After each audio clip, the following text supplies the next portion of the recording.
Good evening, San Diego. I'm Chief Meteorologist Karlene Chavis, and thank you for tuning in for your CBS 8 Plus weather update. Even though the update is, well, it's still hot. It's also still humid. We are still in the thick of it when it does come to the heat out there, and we do have a little bit of minor relief. It's a touch, and that's by the middle of next week, but then you're talking about temperatures climbing again. So I'll explain coming up, but yeah, we're basically going to stay hot, get a little bit closer to seasonal, at least west of the mountains, and then we go right back to more of that heat. So we still have the heat alerts that are in effect all the way until 8 p.m. on Monday. So still under the heat alerts across the entire county. Heat advisories west of the mountains, extreme heat warnings for the mountains and the desert because of those hotter temperatures. You're talking triple digits even for the mountains, and still with those 1 teens right there for the desert. But another reason that we are under this alert is because of the increase in the humidity. Now, it's more of an uptick, and so it is elevated out there, and so it makes things feel more uncomfortable, especially when you're talking about warm nights. So that contributes to those overnight lows that are going to be feeling uncomfortable because those temperatures warmer than usual, and then that's going to be coupled with the elevated humidity out there. So you go from sweltering afternoon temperatures and conditions into steamy ones as we go into the night and morning hours. So we're still holding on to that pattern as we go through the next couple of days. You have overnight lows that will be in the 70s across portions of the mountains, as well as 88 degrees for Borrego Springs. You have 71 degrees for Encinitas, widespread with those 60s, and that's going to be for the coast. But it's the humidity that you're feeling you're helping you, well, actually not helping you get a whole lot of relief once you go into those overnight hours, especially for the people who do not have AC out there. There's a lot of you. When we look at our heat for tomorrow, we're still locked into upper 70s to low 80s along the North County coastline.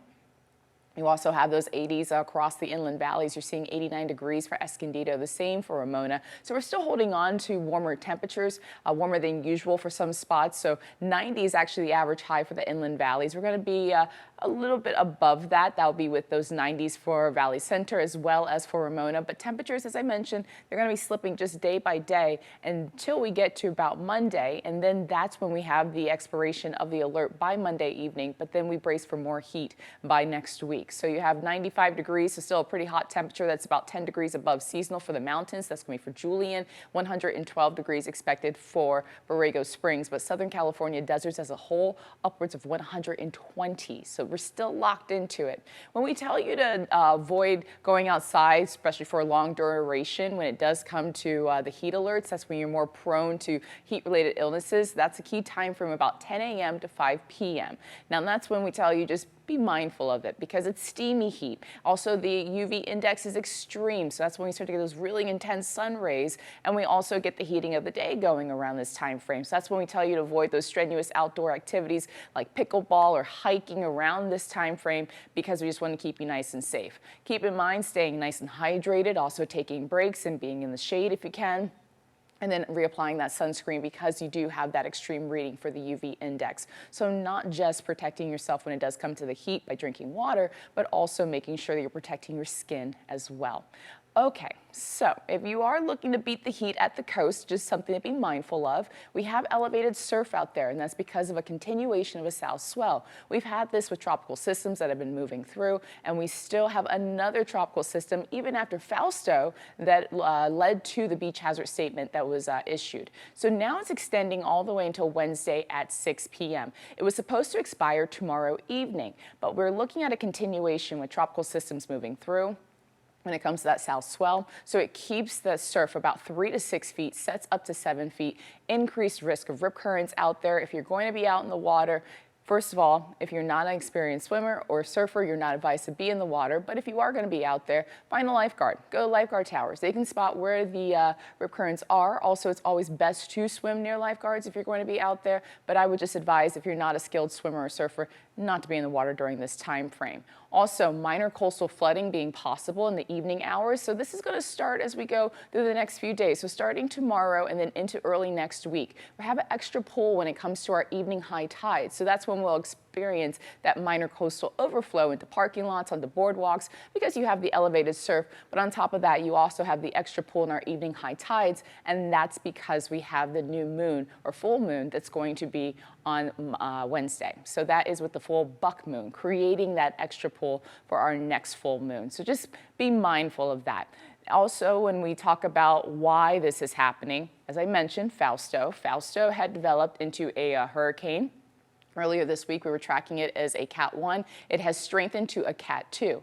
Now, Fausto will continue to move towards the west in the teens with that movement. Been seeing that since yesterday, towards the west at about 14 miles per hour. It has maximum sustained wind speeds up to 100 miles per hour. So we're getting the indirect impacts from that. So direct impacts, that would be the heavy rainfall, tropical storm force winds or hurricane force winds with systems, but we're getting the indirect. So it's going to continue to be over the Pacific waters, but it's now moving closer towards the Central Pacific.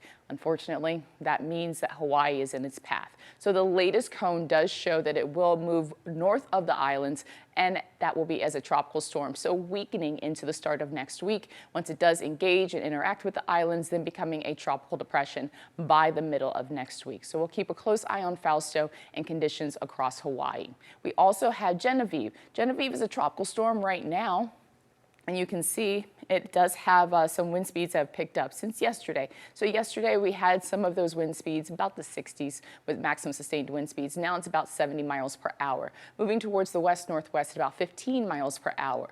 Well, it's going to move into some much warmer waters. And as a result, it allows it to strengthen. So by Monday, we are potentially looking at a major hurricane in the eastern Pacific. This one is going to stay offshore as well for us, but it does look to be the first major hurricane of this season for the eastern Pacific, as it does move over those much warmer waters. And then once it gets to cooler waters, you can see it starts to go down to be a Category 1. So we'll be keeping a close eye on that system as well with Genevieve, but once again, getting the indirect impacts, and that keeps that elevated south swell.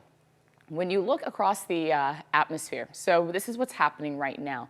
Why are we hot? Why are we tapping into humidity? It's because we have this big ridge of high pressure, and with the circulation with that high pressure system, it does pick up on that Gulf moisture, so that monsoonal flow. That will stay in our forecast, but it shifts throughout the week. And as a result, it shifts a little bit more towards the east, and that allows our temperatures to slip just by a degree or two. Nothing major. But then it's going to shift back west, but that's going to crank up the heat by the second half of next week all the way into Saturday. So we're just going to have this movement take place in the atmosphere. But overall, it's not going to do too much for our temperatures. We're still going to be locked into that warmth.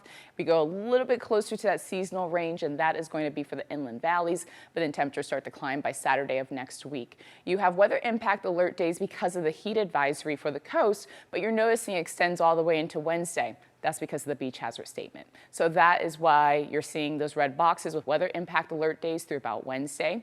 You also have the heat advisory through Monday, so that's why you have 2 weather impact alert days for the inland valleys.